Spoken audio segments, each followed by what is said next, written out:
Let's speak more about this with Rabbi Danny Rich, who joins me in the studio now.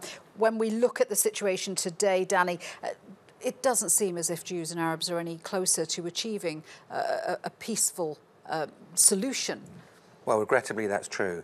I mean, the Balfour Letter, of course, laid out something for both Jews and for others in the region. And the Jews, through the League of Nations and ultimately the United Nations, have a state, the State of Israel, which most Jews are proud. But there are aspects of the situation which for Palestinians are very tragic.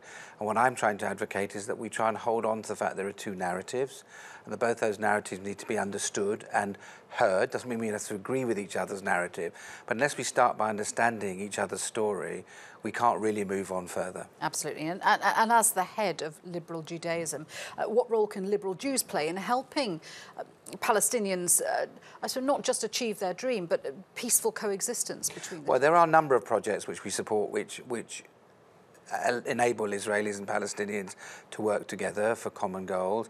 But what I'm trying to do is alert the Jewish community to the fact that there is another narrative, which of course they all know about, but which I think needs to be understood more.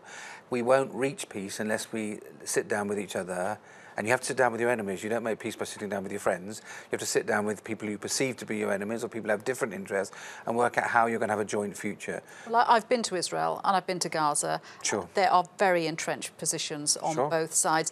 Do you feel that you're making any headway in breaking down these? Well, I'm an eternal optimist, and I believe that actually most Palestinians and most Israelis, most Jews, most Christians, most Muslims, they want to get up in the morning, give their kids breakfast, get their kids to go off to school, go to work, do some decent work hard, get paid a living wage, go home again, watch rubbish television or whatever they do in the evening, go to bed and get up the following morning. They don't want to be serving in the armies. They don't want to be victims of rockets. They don't want to be victims of searches. A right-wing government with... well, Israelis have elected a right-wing... Pro-settlement... Sure, they've elected a right-wing government because they're fearful.